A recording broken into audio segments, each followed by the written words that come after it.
This is TV 10 and 55 Focus, a program dealing with issues affecting everyone on Long Island and the tri-state area. Now your host, Richard Rose.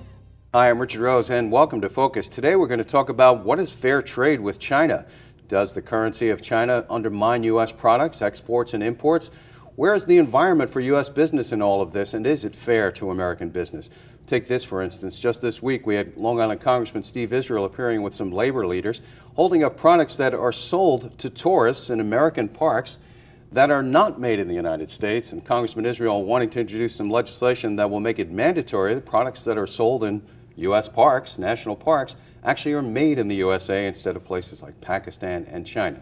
And China is where we begin with our guest today, Jim Daddario. He is your title with Daddario & Company is Chief Executive Officer. Correct. And you have a product that a lot of people are familiar with. You make guitar strings, probably one of the more reliable and famous guitar strings any guitar enthusiast will tell you about. You have how long have you been in business? Well, my family's been in the music business in the United States since 1905. That's a long time. But our family also goes back to making strings all the way back to 1680 in Italy.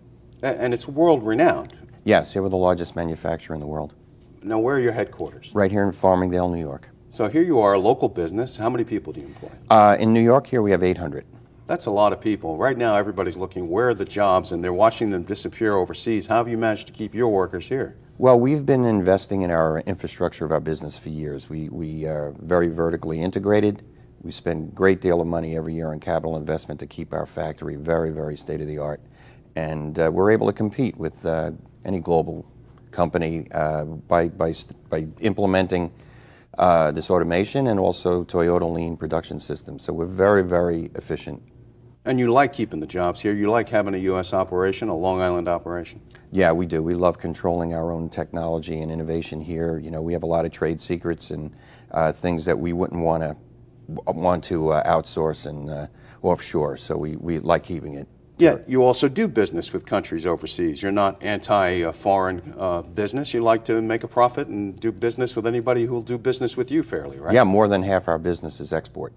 You know, we make more than just guitar strings. We make a lot of other accessories. The strings are half our business, but we do export about 55% of our production. So there you go. You're an international operation. So clearly you don't have any sort of axe to grind about other countries. You like doing business with them. We love it.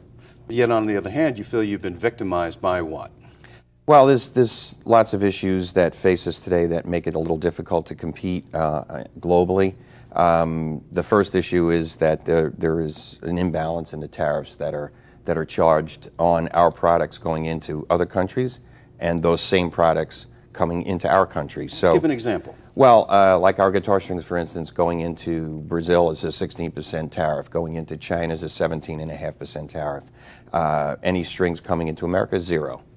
Even you take European strings, they charge 2.7% on our strings going into the ECC. We've got an Austrian competitor that sells over $7 million worth of strings in America every year, duty-free. You know, it doesn't seem to be level. And this is an old issue because America has long stood for the notion that we believe in free trade. We just signed a free trade pact with South Korea. I love free trade. You know, just make it even. If it's even, I'll compete. Yeah, and we had this problem in the 80s with Japan, but now it seems that the focus of complaint is China. Is it a fair complaint? Yeah, it is. I mean, there's some other things that go on in the Chinese business climate there that just are not fair. The biggest hurdle we face is that our product is being counterfeited blatantly. If you go to a Chinese music store in any of the major cities, and we survey them all, anywhere from 5 to 7 out of 10 sets of Daddario strings will be counterfeit. In their cities? In their cities. They'll be fake strings labeled, made and printed in USA, copy our packaging exactly, and put a really inferior product inside the package. Which you resent, obviously, because well, you got not only that, it's 6 years of business as Daddario & Company putting out a first-rate product. Yeah, really only the last 40 years have we been aggressive building our export markets, and we've invested tremendously in our brand equity. And to have a company with no overhead, a garage operation, put a grossly inferior string inside a package that looks like ours, and then sell it on eBay or Taobao or Alibaba or any of those sites where they trade internationally is just not fair. So it's very difficult to catch these people. We've invested, well over $1 million in the last couple of years to try to stop it. We've curbed it a bit, but it's a little bit more of an undertaking than a company our size can afford to take on. So let me see if I understand this. You mean somebody in the United States could be buying a fake D'Addario string? Absolutely. Because you can get it online? You can get it on eBay. I mean, we just had a dealer in Canada with 300 sets. He was wondering why the strings were no good. He bought them from China. We had a dealer in the UK, same thing, had a whole inventory of our product, our brand, and it was made in China. He bought it, at low prices from China, thought he was getting a deal. And it's not just pride of your product. You're losing money over this, aren't you? Sure, we're losing market share. I mean, I'm not the only company losing money. This is a big, big problem. In 2010, the Senate Finance Committee asked the International Trade Commission to do an investigation into China's intellectual property policies or lack thereof and make a recommendation to the Senate. And I went and testified in front of the ITC in June 2010. And they put out a 365-page report that I have yet to hear anybody talk about.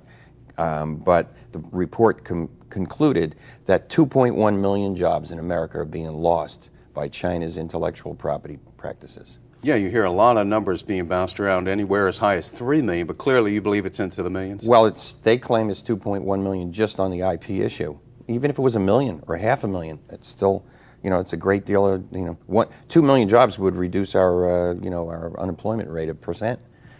And does it affect how you're able to hire people? Well, absolutely. I mean, we did a study where we showed at the presentation we did at ITC, we did a study for that, and we showed that we're not really gaining free access to their market. We export in 120 countries, our product to 120 countries, and when we go into China, although we're selling some product there, there's a 17% tariff, a 13% VAT, and then this intellectual property issue. And we're not really gaining access to their market. If all the strings in their stores were legitimate strings, we estimate that we could create 200 to 500 more jobs here on Long Island just making our strings. Just on Long Island? Just right here, yeah. Now you multiply that times all the various industries that are affected by this, and it's huge. Well, at one time when America was, just soaked in riches, if there was even such a time, a lot of this could be overlooked as, it's the cost of doing business with a developing nation. But, is that argument cut anymore with somebody like China? Not really, not when they own the majority of our debt. How can they be called a developing nation? We owe them money. We're a debtor nation now. We were a creditor nation in the 70s, and now we're a debtor nation. So who do you take your complaint to? Well, I take it to everybody. I've been extremely active. I've worked with the Senator Schumer's office, just met with Senator Gillibrand a few weeks ago. Steve Israel, our congressman in the region, in the district where our factory is here, has been extremely helpful. Steve set up my first trip in Washington several years ago, probably about 4 years ago, where we visited the U.S. Trade Representative, Commerce Department, State Department, ITC. I'll go anywhere. I can get an appointment and tell my story. And we've been getting quite a bit of attention. Senator Schumer did a press conference at our factory last December where he announced that he had written to the Attorney General on our behalf, asking him to shut certain websites down that were selling fake D'Addario strings. We were trying to get those strings off those websites for 2 years, and lo and behold, in a day they were gone. He helped us, but this is a whack-a-mole process. That's not solving the core problem. There has to be some kind of punitive measure for when this activity is taking place to stop it, and we're not getting the help. In China, we've raided factories, we've hired investigators, we've hired lawyers. We raided 3 factories where we found them making our product. One of them had 100,000 packages of D'Addario strings there, and they got fined $3,500. By the government? By the government. That's grand larceny here in America, a $3,500 slap on the wrist. You can go to prison for that. Yeah. Well, we had to take a break, but there's a lot more we want to talk about. What is China doing about it? What is the government there doing about it? Where are the politics to this? When we return with our guest, Jim D'Addario.